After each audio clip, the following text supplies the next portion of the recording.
Good evening, everyone. I'd like to welcome you to our webinar entitled Advanced Security, hosted by the City of Los Angeles's Department of Cannabis Regulation.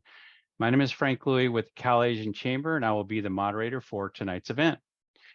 We're here tonight because the Department of Cannabis Regulation has officially launched the Business Licensing and Compliance Assistance, or BLC program, to assist equity entrepreneurs in the City of Los Angeles with obtaining a commercial cannabis license and operating a successful cannabis business.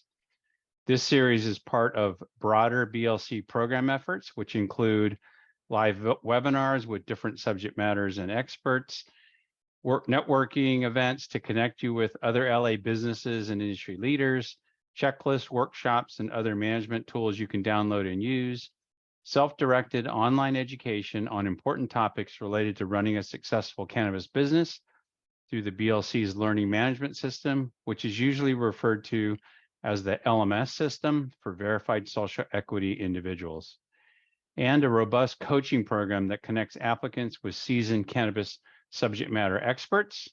We will drop a link in the chat now to sign up for these coaching services. As part of the city's social equity program, DCR has launched the BLC learning management system for verified social equity individuals, where you now have access to these recorded webinars and online courses and digital resources made especially for you. Before we get started, let's take a moment to review some of the housekeeping rules. Please note that this webinar is being recorded and can be viewed after the editing process on the learning management system.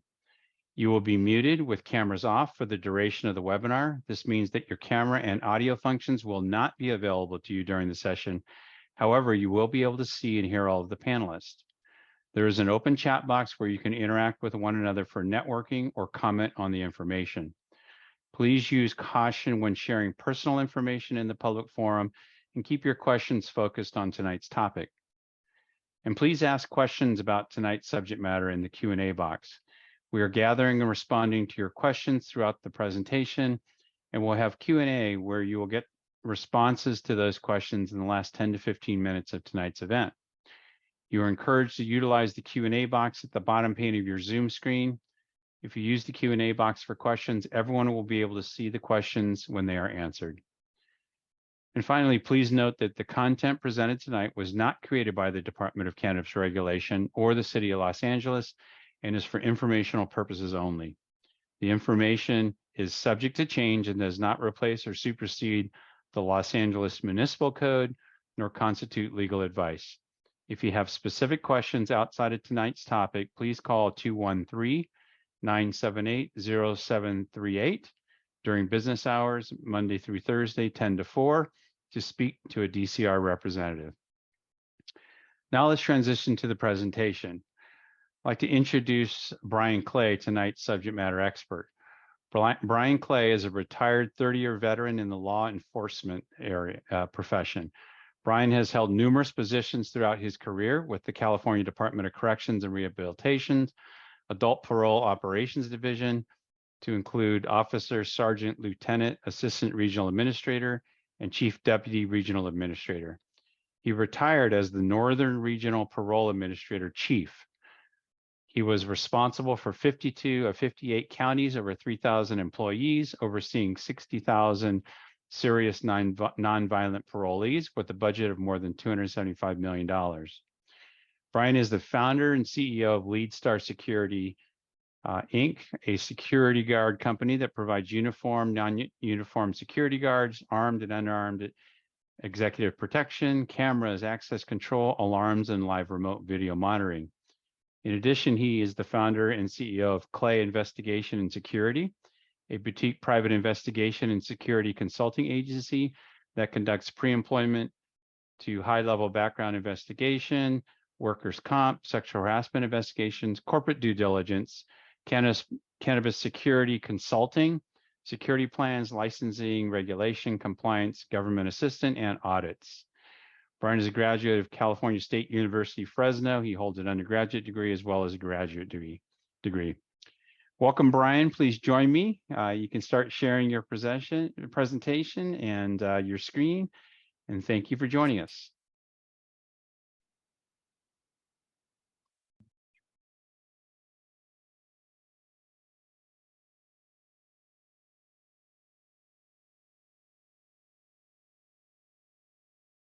Thank you, Frank, and welcome everyone.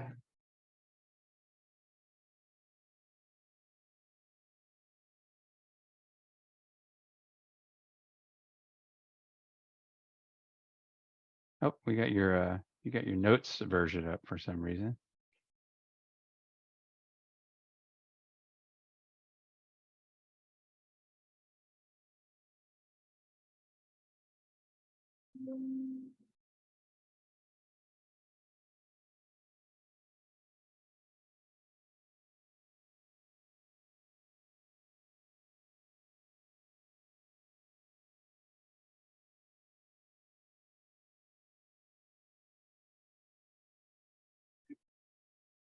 Okay, sorry about that. There you go. Yeah, A there little you go. technical difficulty.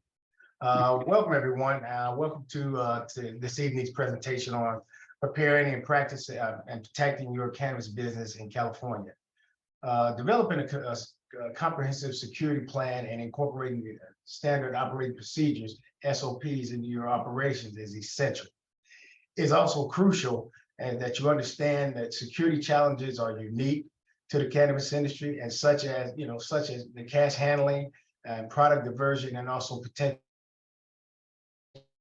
break-in. Tonight we'll explore the regulations set forth by the Department of Cannabis Control, the DCC, and the Department of Cannabis Regulations, the DCR, as well as basic security measures. By the end of this presentation, you will have a basic understanding of the importance of having a comprehensive security plan and how it can help you. Why does cannabis business need security? The cannabis industry is a highly regulated and faces unique security risk. That said, in order to achieve the proper security that you need, you definitely need to have a comprehensive security plan. A well-crafted security plan, it should have certain components. There are many components to it, but I'll just name a couple, like risk assessment. You need to also have countermeasures, and you should have incident response protocol. Now, what I mean by the risk assessment is identifying potential security issues, concerns, vulnerabilities, and threats. Countermeasures are your basic video surveillance, access control, alarm systems, and also the hiring security staff, private personal security staff. And the incident response protocol is a step-by-step procedure on any incident that may happen and that could happen. You want to have some kind of step-by-step procedures on how to handle that. A comprehensive security plan plays a critical role in ensuring the safety and the security of your cannabis business. The objectives you're trying to achieve is compliance with the state and local regulations. That's very important because security can make sure, the security plan can make sure that you remain compliant with the state and also the local regulations. Protection of your valuable assets, and also employees and customer safety. A security plan will ensure compliance. It'll definitely help you with prevent getting fines and penalties from the governing agencies. To ensure compliance, I seriously urge you to regularly review and update your security plan to reflect changes in regulations, and also keep up to date with industry best practices. Theft is a significant concern for cannabis industries. It's all over the news. Even recently, just had one in Oakland where they had a forklift that went and hit a dispensary and just driving down the street and raised up the door. So theft is a major issue with cannabis businesses. Comprehensive security measures to deter theft. You would need to secure your product in storages. You need to manage your cash handling protocols, and you also have a visible security presence. That always helps. Employees and customer safety should be your top priority. Anytime, it's definitely your employees and your customer safety is a top priority. The security plan should include measures such as the access control systems that will restrict any access to restricted areas, well-lit parking and walkways. Anytime you can shed light on anything that kind of deters crime, public panic buttons. Those you install panic buttons and in strategic locations, that's for your employees, if in case incidents happen with theft and robbery and just any other incident that may occur. Mitigating risk.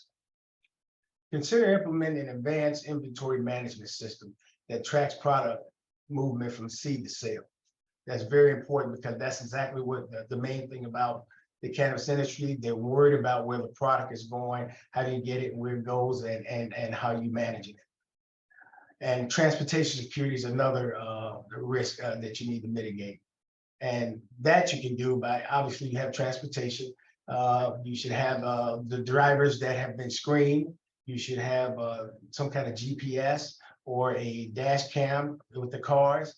And you definitely want secure cars. You want them unmarked so no one knows what kind of a vehicle that is. So a couple of those, both of those can reduce the risk of theft doing transportation.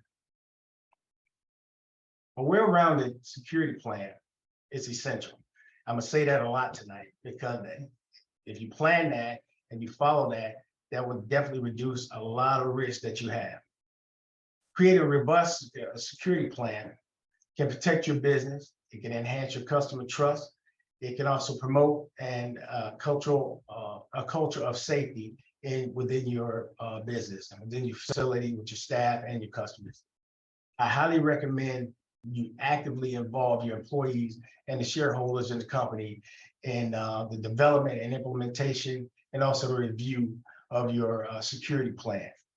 What that does, that can promote a sense of ownership and commitment to security. And also, the more people that understand the security plan, they understand what the plan is to make sure that crime does not happen, make sure that you're in compliance, and also make sure that you don't receive any fines or anything from the regulatory agencies. Department of Cannabis Control. The Department of Cannabis Control is the DCC. It plays a vital role in regulating the cannabis industry in California.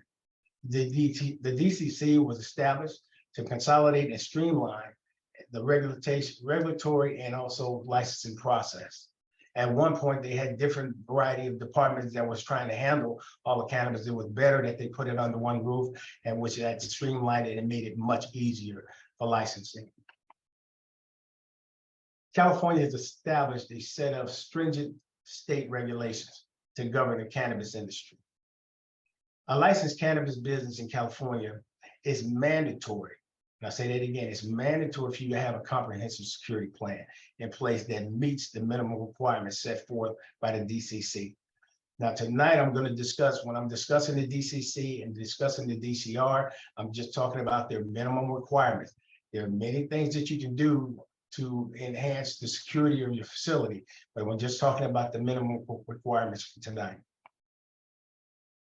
The crucial aspect of any security plan is the implementation of a robust video surveillance system. The DCC requires, the minimum requirements that they require is video surveillance system. It must cover all of the areas where cannabis related activity occurs. The camera should be permanently mounted in a fixed location. I've been in locations and where people have them just sitting on top of cabinets, they're kind of hanging them, and that means anyone can move them. They want them fixed, permanently mounted. That way it can't be tampered. And they also should be a certain level off the ground, the video surveillance, so anyone can't just touch it and move things around. Positioned to clearly, you want the camera's position to clearly record any activity within 20 feet, especially in the entries and exit areas, exit points. The system must have a minimum resolution of 1280 by 720 pixels.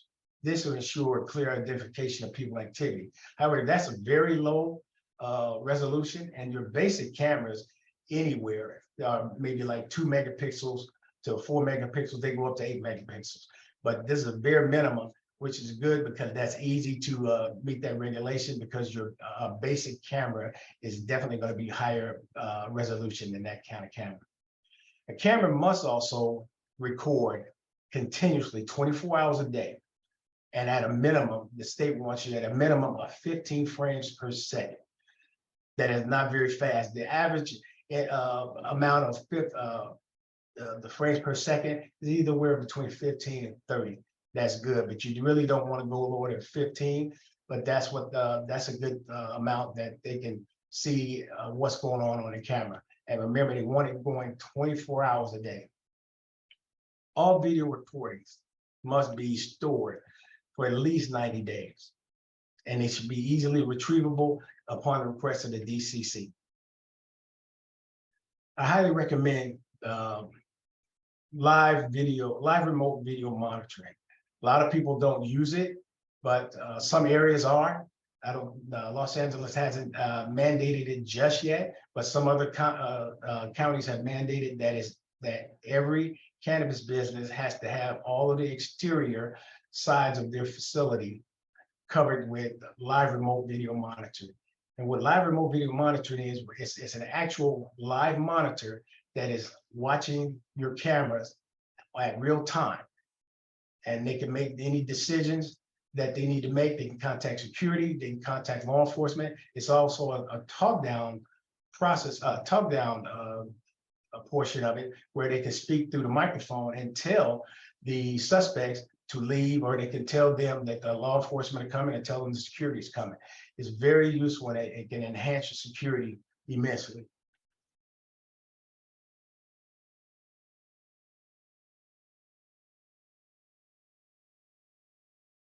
A comprehensive security system is another critical component to the security plan. The DCC mandates that all licensed cannabis businesses have an alarm system that is monitored by either a licensed security company or a law enforcement agency. The alarm system must cover all areas of the licensed premises where the cannabis is cannabis activity occurs. That means you want to make sure it's alarms on all doors, all windows, anything that you can gain access to the facility. You want to have alarm on it. Working with a reputable security company to design and install and maintain your alarm system can help ensure that meets the DCC requirements. The city, and usually most police departments, require that you have an alarm permit. So it's best that if you are putting an alarm system in, definitely go to a licensed alarm dealer, alarms company, an ACO, which is alarm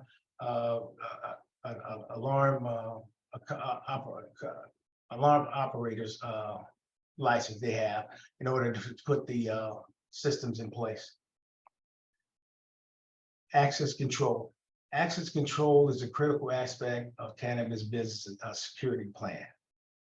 The DCC requires that all licensed cannabis businesses implement effective access control measures. You must establish a system to control entry and exit points on the facility, on your premises at all times. And what I mean by the access control, they can be as simple as a fob, it can be a key card, all the way to palm prints, to facial recognition and retinal recognition.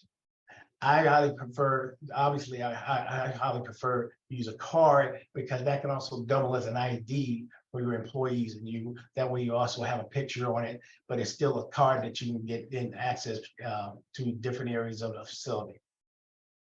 Access control measures will help maintain a secure environment by preventing certain things like unauthorized access to sensitive areas. That way, an example of that is if you have staff that work in certain parts of your facility, you can grant access to different areas, but everyone doesn't have to have access to every area. So that's one good reason for having access control. Also protects your cannabis products. And that is the main thing that you want to do, is protect your cannabis products and make sure only the people that need to have access to it, they have access to it. Ensuring the safety of your employees and customers. That's another reason to have access control. That way you know who's coming and going. And also you can secure things that you need to secure to make your employees and customers safe. I highly recommend that you keep an access log. And an access log, you can have it manual, you can have it in writing, or they have softwares, and also some of the access control systems have softwares that can track everything that's going on. What I mean by that, it documents everyone that's entering and exiting your facility. It also provides an audit trail. And it also can make it that if any investigation that comes up or any security incident, you'll have that, because you'll have the documentation of what occurred and who was in and out of the facility. Security personnel. Most security businesses must have licensed security personnel on site during business hours. And I preface most, because the DCC does not require you to have a licensed security personnel for licensed non-storefront retailers or micro businesses who are not engaged in storefront retail sales. Other than that, they mandate that you have it. If you do want to have private security, personal and professional security, you must use a licensed authorized person to do it. Most security companies are licensed by the BSIS, and that's the Bureau of Security and Investigation Services. And that would be managed under a PPO, that is a private patrol operator, or it can be a PPE, which is a proprietary private security employer. And all of all security officers under those employers have to be certified and have to be background checked, certified, and have a guard card under the BSIS. Transportation security. Transportation security is also a crucial aspect of your security plan. The DCC mandates that all licensed security businesses develop and maintain a comprehensive transportation security plan to prevent theft and diversion during transit. An effective transportation security plan should include a variety of measures designed to protect the product from theft, being tampered with, and unauthorized access during transportation. The transportation security plan should outline procedures for verifying the identity of drivers and the receivers of the product, protocols for documenting the chain of command, the chain of custody, that is, for all transported products. This documentation ensures a clear audit trail and helps maintain compliance with regulatory requirements. I highly recommend you regularly review and update the transportation security plan to remain effective and up to date with the latest industry and best practices and regulatory requirements. Record keeping. Record keeping is a very important component of security plan. The DCC requires that you keep accurate records for all security related activity. That's your surveillance footage, that's your alarm systems reports, that's your access control logs, that's your security personnel logs. These records provide valuable insight into effectiveness of your security measures and can help identify areas where improvements may be needed. All reports and logs should be kept a minimum of 2 years. That is what the DCC requires, a minimum of 2 years. I always recommend that you probably can keep it a little longer than that, because you never know, but that's the minimum they would like you to keep it, is 2 years. They also need to be readily available and easy accessible for when the DCC, if they choose to, come and inspect and or do investigations. Product security is the most vital aspect of operating a cannabis business. That's the main reason they have all these regulations. That's why you have the regulatory agencies, because that is the main factor we're trying to do, is protect the product. Priority in product security is secure storage. All products should be secured storage some kind of way. Storage areas should be locked and monitored by security cameras and alarms to prevent unauthorized access and theft. Employee training plays a significant role in maintaining product security.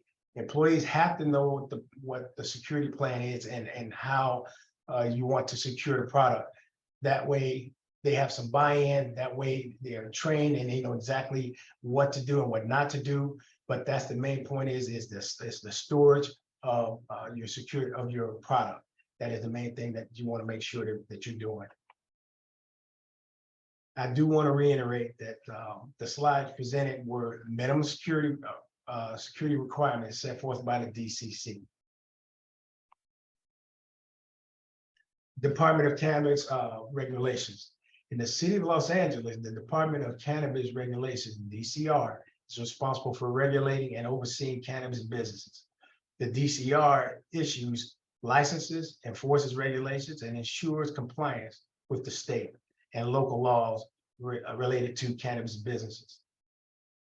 Additionally, required for other departments and agencies may apply, such as the Los Angeles Police Department, LAPD. These agencies may have specific regulations that pertain to security, transportation, and other aspects of your cannabis business. So that means that sometimes some police departments, some areas also have other requirements that they would like you to have. They might want to discuss your transportation. They might want a different, more equipment on your van. They might want to have in your facilities, your cameras, your access control. They might want to have access to it. They might want to have access to looking into your cameras. So they may have some other requirements that they want to have other than what the DCC requires, and also other than what the DCR requires. The DCR is responsible for enforcing the security and licensing requirements for cannabis businesses in Los Angeles. I have to say it because that's why we're talking tonight, because that is who you deal with first, is the DCR. You have to go through them before you can even get a state license. So you have to go through that process. So there's no way to circumvent that. And so they are definitely responsible for enforcing the security and also the licensing requirements. The security plan. The DCR also makes sure that they want you to have a security plan. They say you must provide a security plan. This plan should cover a detailed explanation of your security measures, your alarm system, your access control system, your security personnel, any others, and also any other security solution to protect your premises, employees, and customers. This actually has to be, your security plan actually has to be with your application. So that's how important it is that they don't allow you to do the application without having a security plan. A comprehensive floor plan is also required when you are doing your security plan, and also when you're doing your application for your cannabis business. Clearly indicating the locations of all security devices and measures, the surveillance system, access control points, and security footage. Normally, when we do security plans or SEPTEM reports and combined with security plans for clients, we have the floor plan, but we also show a schematic of exactly where the cameras are located, and we show the range of what the camera will show. We show you what the access control, which doors are armed, where the panic buttons are, and also where the security areas and what security we have in those as well, and also where the alarms are and that we're putting in place. The video system includes, like I mentioned before, the number of cameras, because you'll put that on your schematic to tell you exactly where they are. That way they know exactly how many cameras you have in the facility and how many you need and where they're going to be located. And that would be the placement of it, where they're placed, because you want to strategically place them so you're covering a whole facility. Processing for monitoring and storing the video footage. That comes usually in the hard drive, that where they with the management system. Some people put it in a cloud. Some people save it also on the hard drive. They put it in a cloud, and they also download it and keep them on in different areas. Probably like a thumb drive or something. Prevent also tampering and disabling. That's what they also want that on the plan. What is your plan for preventing anyone from tampering or disabling your alarm system, your access control, and your camera system? What I like to do is make sure, like, usually it's probably in your IT room or IT closet. You'll probably have what you call rack armor, or it's a rack, and that's where all of your the brains of your operations would be for your security system, and that's a lock cabinet. It's a steel lock cabinet. They have many varieties of them, but that's what they would have to make that way you can have it to prevent it from being tampered with. And also who has access to go inside of it. That also alleviates who has the right, you can stop people from tampering with it. If they don't have access to it, they won't be able to tamper with it. Surveillance systems. Same as the DCC, the DCR requires you to implement a robust video surveillance system that covers all the areas of the premises, both inside and outside, as well as the point of sales. You would basic requirements, comprehensive coverage of the entire premises, ability to record and store video footage for a minimum of 90 days. They want you to make sure you have on hand 90 days worth of video storage before it's either it records over it or it terminates. But they want you to have a minimum of 90 days on the system, just in case they want to come in and inspect it, but also they want to make sure that it's able to be retrieved and can be reviewed. High resolution cameras are a minimum resolution of, again, just like this, the DCC, the DCR requires a minimum of 1280 by 720 pixels and a frame per second rate of at least 10 frames per second. I mentioned earlier, 15 to 30 is good. So actually they're going even lower, but you're going to bypass that easily by just putting in your basic cameras. They're going to usually be faster than 10 frames per second. Adequate lighting throughout the premises, even low light conditions. You have to make sure you have the adequate lighting throughout the facility. That will be your regular lighting, that's your emergency lighting, and also your cameras. There will be infrared. There'll be infrared cameras. Should you need to have cameras in areas that are dark, like in the product areas. System resistant to tampering and disabling. That you want to do that to all of it. You make sure that no one is able to tamper or disable any of your video surveillance. And regular maintenance and testing of your system, that's very important. That's down to whoever installs it. They probably can put you on a maintenance plan where they can come in and clean the lenses and make any repairs and put directional, so they can maybe they've moved or somebody's bumped them or something like that. They can kind of help you with that and keep it maintenance and also test it to make sure it's still operational like they're supposed to be.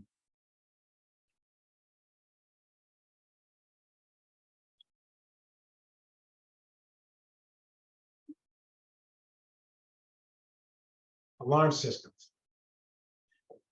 You're required to have fully operational alarm system. Use of a professional monitoring company must be responsible for, you must have one, just so they can be responsible for overseeing the alarm system, ensuring that all your alarms are quickly addressed and appropriately responded to. And that would be an alarm company operator, an ACO company that installs the alarms, and also you can have monitoring companies that monitor the alarms.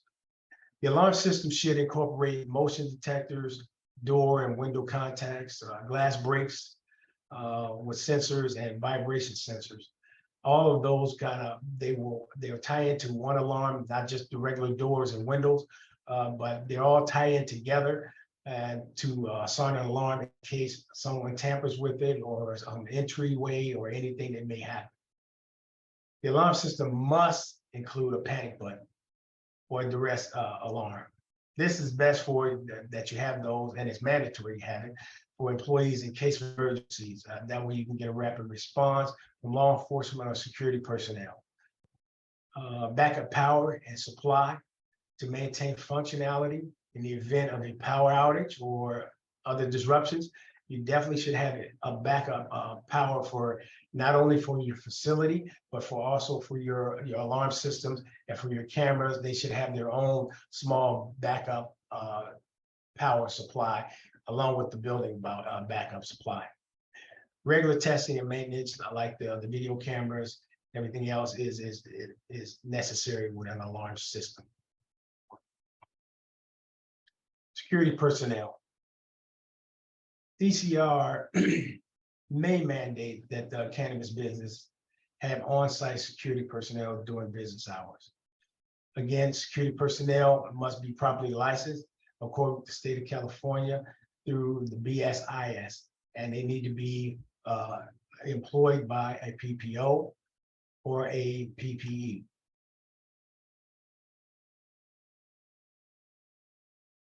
Background investigations. All employees must complete a background check with the DCR. Southwest Airline, 6:20 a.m. Monday morning. Again, all employees must complete a background investigation, background check with the DCR. It's important that you have a background check, not only because it's mandatory, and if it wasn't mandatory, I highly recommend everyone do a background investigation on, especially a pre-employment investigation on all of your staff. That way, you know that's the staff that's working for you, and also you want to do a more in-depth background investigation for those that are actually, you have them handling your money, or those that are actually handling your product. So background investigations are very important to find out information in the front end up to what kind of employee that you may have. State compliance. Cannabis businesses operating within the jurisdiction of the DCR must adhere to all state security regulations. That means that they want you to not only follow their regulations, but you have to maintain that you're following the DCC's regulations as well. Compliance inspections. The DCR has the authority to conduct security compliance inspections. You must allow the DCR inspectors access to the facility. That includes any restricted areas. That's your product. That's anything that you consider restricted. They have the right to see all of it. Providing inspectors, providing inspectors with access to your security equipment. That means your video surveillance footage, your alarm system reports, your access control logs, and your security personnel logs. They need to have access to all of them, all of your logs and reports. Sharing documentation related to your security plan, your employee training, and inventory tracking. You have to have that ready just in case they ask for that as well. Answering any questions that the inspectors may have about your security process and procedures. But the caveat to this is they do have the right to come in and inspect and do investigations if they need to.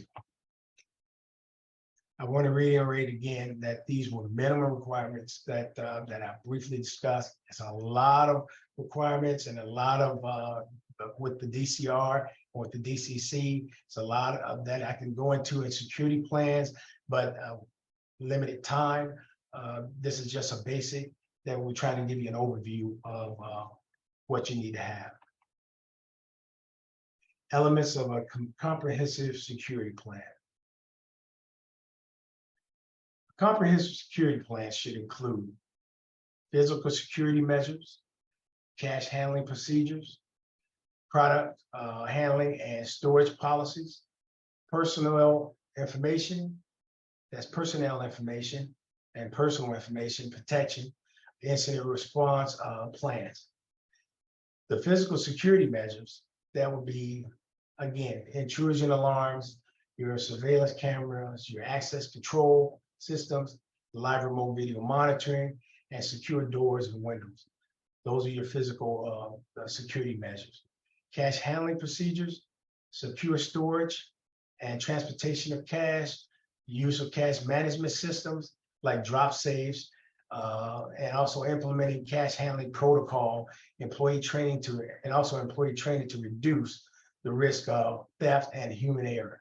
Like sometimes when I write a security plan and I'm doing the cash handling portion of it, I have a lot of methods that I have that they need to follow and policy procedures. But I'll share one with you, is that not one person can count the money. You always have to have two people in the same room counting the money at the same time. You should always have two people around loose product and everything else. So it's a way of ours making some checks and balance, and you can track and have a procedure in place that not one person can do, specifically the cash handling by themselves. Product handling and storage policies. That's secure storage of the product and locked containers, implement inventory tracking system, and also following proper handling and procedures to minimize the risk of theft and diversion. Personal information protection. Safeguards sensitive employee and customer information through secure storage, limited access, and data encryption. And definitely, I would recommend that you have some form of cybersecurity software, or a company IT company that can go through your system to make sure that your system is safe.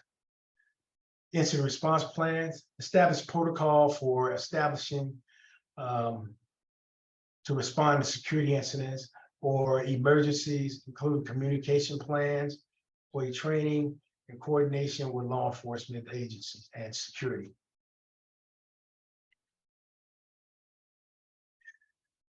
Remember, a comprehensive security plan incorporating security operations procedures, SOP, is not only required, it is very necessary. It's a roadmap to making sure that you're going to be in compliance and that your facility is going to be safe and secure. Now, like I mentioned earlier before, this was a basic overview of the minimum qualification, the minimum requirements for the DCC and for the DCR, as well as steps to protect your cannabis business. A comprehensive security plan and the implementation of SOPs can go a long way in ensuring the safety and security of your facility. I understand that developing and implementing a thorough security plan can be daunting for some people. Some people might know how to do it, but some people may not. It may be a overloading task, considering you're opening a cannabis business. But you have companies out there like ours, Lead Star Security, who offer guidance and assistance. We can assist you with security plans, SOPs, and we can also do CPTEP reports, that's crime prevention through environmental design reports, combined with security plans. So you're not alone out there. If you want to have a comprehensive plan, we're here to help, and other companies are as well. And I have our information on the screen. If you can reach out to us and we can help you. With that note, I think that is all I have, and I appreciate your time. Thank you, Brian. Great information, valuable, and you know, something I gleaned onto was your emphasis on minimum requirements by the state and local regulators. Not sure if minimum is always adequate, but you know, there's the regulations, and then there's what's best for your business, right? Before we jump into some of the questions, you mentioned the rash of criminal activity. It's been going on throughout the state. I mean, it's actually kind of disturbing. I mean, some of the increases. You mentioned the Oakland incident. I saw that on TV. Is crazy. Yeah, to be honest with you. But can you provide any additional recommendations to improve security given the increased cannabis targeted businesses, whether it be in Los Angeles or anywhere? To be honest with you. Well, all cannabis businesses, they're a target just by mere fact of what they are. Your security plan that we're discussing is very important to have that. That's something that you want to do. That if you open a business, you open a business plan, you want to, before you get started, you want to make sure that in your business plan, you have some kind of information about a security plan or any kind of security, you have to have it in your budget, obviously. So you want to make sure that's planned. So you want to always want to plan ahead to do as much as you can to secure your facility. And it has to be an overlapping system. It's layered. So you start from the outside to the inner perimeter to the storage of your product. So it's always, you want to make it hard for anybody to steal things from you as far as from the outside, the criminality that's coming from the outside, because you want to deter them. People can get in any kind of way. They're running cars through walls. They're obviously, if you can go get a forklift and drive that down the street and raise up and no one is there, I mean, they're doing anything to get in. Right. So, but if you have the right things in place, like if you had live remote video monitoring, the monitor would see that and either talk to them or they would tell them, they would call the law enforcement immediately because they turn and going toward there. So the police will start coming. So if you go inside, if they get inside, now you have layers. If everything is locked up behind steel doors and the doors are covered, the locks are covered, and it's just layers to get through, they won't get to the product. They'll actually leave before the law enforcement gets there. Yeah, that's a great point. They target and they get in, but if you've done a good job, they may leave with nothing, right? So Absolutely. yeah, that's a great point. And then, and then maybe just a kind of an added, nuance. Are the criminals targeting specific locations, meaning are they seeing vulnerable or lacking security? I'm just trying to figure out how they pick that out, and then what, and it kind of builds on some of your comments there, but I don't know if it's just random or what should entrepreneurs be thinking about? No, it's never random. They're always planning and looking for a target. You have what they call in Oakland, San Francisco, they call them crews, and that's what they do. They have people go out and recruit. They go out and scout and see who's doing what and see who doesn't lock up doors. They might not have opening procedures or closing procedures. You'd be surprised. Some people come and they open up a facility by themselves.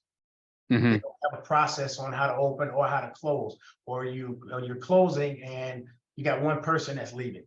And they know that, so they stand outside and they ambush that person. So you want to have all of those policies and those that in your plan, your policy procedures. That's what your SOPs are for. So you have a plan on how to avoid a lot of it, because they are watching and they are looking for opportunities. And quiet as it's kept, that's why I say background investigations are important. And also you have to watch your staff as well, because a lot of jobs we're finding are inside jobs. Or somebody who you just terminated, or somebody who just quit, or it's a disgruntled employee that didn't quit and they haven't been terminated, but they're disgruntled. So you don't know. So that's why you have to have those policies, the policies and procedures in place, because even if they told their friends or they told associates, they're going to tell you, want them to tell them it's hard to get in there. Yeah. Yeah, which kind of gets back to your presentation on the emphasis on there's minimum requirements to be compliant to get a license, but that doesn't mean that you've done the best, as much as you need to secure your property and operation and the people and the customers, right? So yes, a great point. So here, one of the questions, and I know this gets asked a lot because people are on this journey. Some are early, some are mid, some are launch, but when should I start creating a security plan?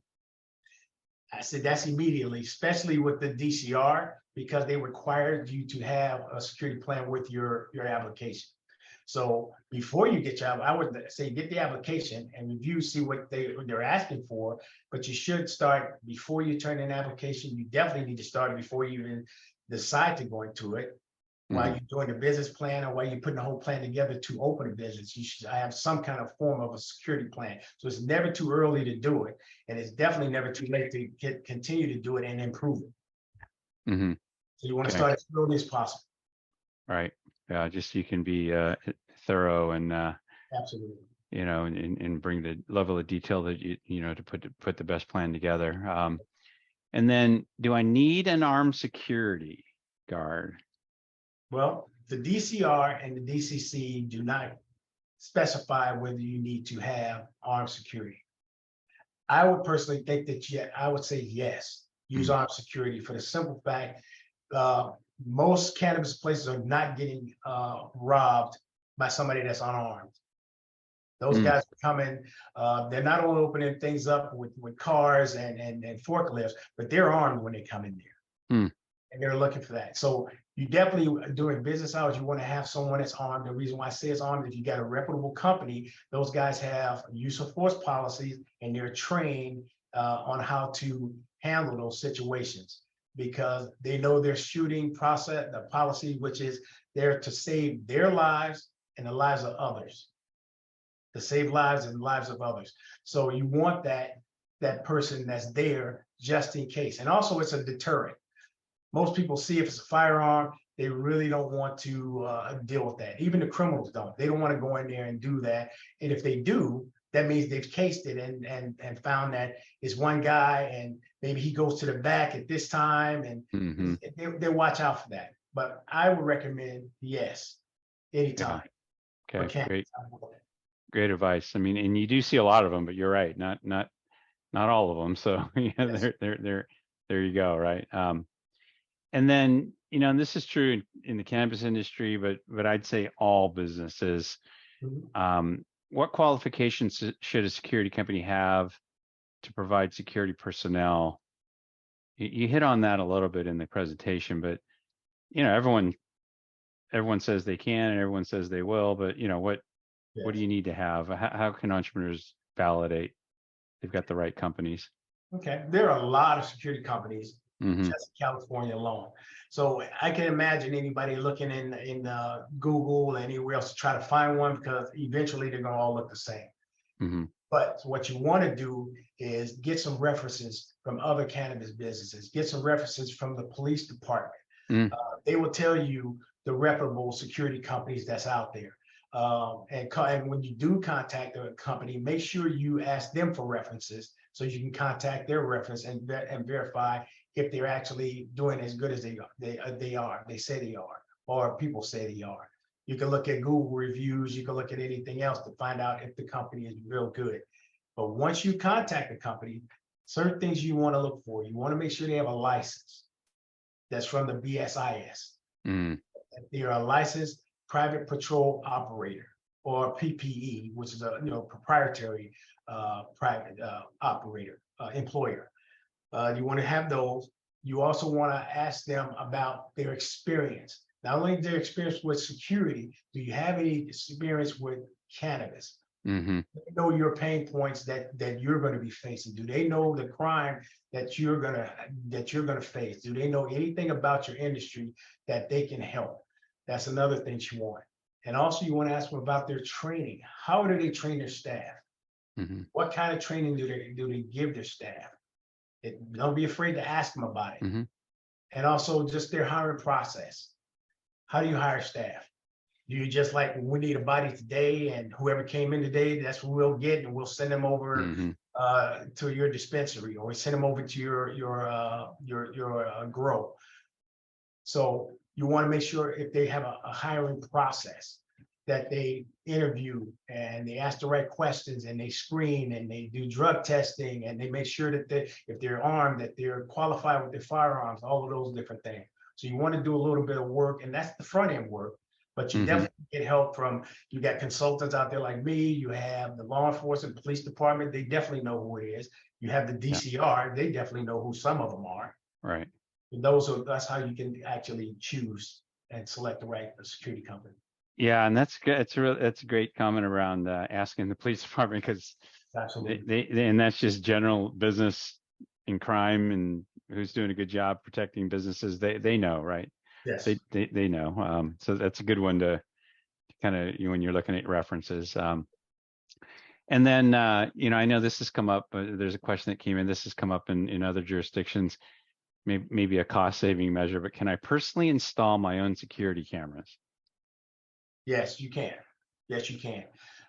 You can actually go to your local stores and you can pick those cameras up. But that's what you have. A lot of times they may say it's 2 megapixels, and that's higher than the minimum that you're supposed to have, but it's really not. There's not good vision, there's not good resolution, so you might not have the best camera. So what you go to a professional, they exactly know different levels of cameras, and they have levels of cameras that fit people's budgets. You have some people that, you got people like Google. I mean, their cameras, they got cameras that are astronomical when it comes down to the cost. I mean, and they have, like, we're talking about the frames per second. I'm saying 15 to 30 is good. Some of those places they've got 76,000 frames per second. That's very clear. I mean, that's where you can see somebody a long ways and see them very clear. So it's a whole range you can have. But to answer your question, yes, you can. I don't think it would be the best thing. And I don't think you would have enough cameras. You would have to put a lot of different systems together to try to piece it together. Or if you can get one, you order it. And do you really know how to do it? And also, do you know how to set up software to go with it? And do you know how to set, everything that goes with it? But you can't do it yourself. Yes. Yeah. And like all industries, the regulators don't tell you how. They just they have the requirements, the regulations. They'll inspect and audit for that, but they don't tell you how. But how sometimes is you'll find out. Yeah, exactly right. When the police ask you, like, we can't see anything, we see snow and a figure. I know. Yeah. And they're only like 5 feet, 10 feet away. Right. No, I get it. Yeah. Yeah. And then a question about the live remote video monitoring. I know everyone doesn't require that necessarily, but it seems logical. But maybe just comment on that. How useful is live remote monitoring? It is. I think it's very useful for the exterior of the building. Interior of the building is really it's okay, but I think the best one is for the exterior of the building. And that means because you're having a monitor that's actually sitting here in real time and they're looking at what's going on. If people are just walking back and forth, they see somebody look like they're casing the place, they can actually ask somebody, can I be of service to you? And now somebody's talking to me, so I don't want to know that. I don't want to hear that. Now somebody's watching me, and I think somebody's watching me, so I'll leave. Or if anything happens, they have the authority that they can see it. They can do the call tree. They can call security patrol over, or they can call directly to law enforcement. What you want is a response time that's something to respond to your facility immediately. And that's what I think is best. That's just an extra set of eyes out there. Because if you just put the cameras out there, yes, it's going to record it. And even if it's clear cameras, we're going to be able to find it the next day. Now we got to put pictures out and try to find out who it is. It's going to take some time where you probably could have caught someone, especially if they're going to ignore you and think that you're just a speaker or something like that. And now they can't get out because the police are already there or security. Yeah. I think it's very beneficial to have it. Yeah, and the remote monitoring is the security companies monitoring that and engaging with anybody that might be loitering. Obviously, the owners don't have to watch, right? Be involved with that, right? Yeah, exactly. Yeah, no, makes sense. Makes sense, especially with a lot that's going on, right? Because the ultimate goal is prevention, right? Right. Yeah. And then let's take this last question. Can any security company provide background investigations and background checks? Not any security company. You actually should have a private investigation license. Like our company, Lead Star Security, we don't have an investigation license, but Clear Investigation does have one. And that's what the sister company does. Pre-employment background, we do due diligence backgrounds, we do backgrounds all the way to law enforcement and fire backgrounds. So it depends on what you want. You definitely want to have a company that can do that. Some people go to websites. They have some that you pay $25 and do background. I would not advise that because a lot of information is either outdated or it's incorrect, and you might not get what you need to find. And just a quick tad, I did a quick thing about an investigation I just recently did. It was about a nurse, and she's been passing backgrounds everywhere, but now they've had a problem with her somewhere at another job. They heard about her, so they contracted us to do the investigation. And I went back to her maiden name and Mm, found out she had some assaults and a lot of violent offenses that her married name never found. yeah, yeah. So So some be companies just thorough, yeah. on the computer and found it, said she was clear. They went to another investigator that was new and not experienced, and they kind of found like, well, yeah, her name is clear. But if you get someone who has different databases and they are experienced in finding it, sometimes you'll find things that not necessarily out in the open and clear. Yeah. But most security companies Yeah. cannot investigate. You have to Yeah, find. no, it's great clarification because and gives entrepreneurs the little bit of knowledge to when they're interviewing security companies and doing due diligence on hiring people. There's a lot there. Well, Brian, thank you very much. Great information, great conversation, discussion. Thank you for answering those valuable questions. I want to thank everyone for attending this informative webinar offered by the City of Los Angeles Department of Cannabis Regulation. This webinar recording will be found on DCR's Learning Management System for Social Equity Verified Individuals within a few weeks after this presentation. If you have any questions on accessing your account, please email dcr.sep@lacity.org. Thank you again for joining us and have a wonderful evening. Good night. Thank you.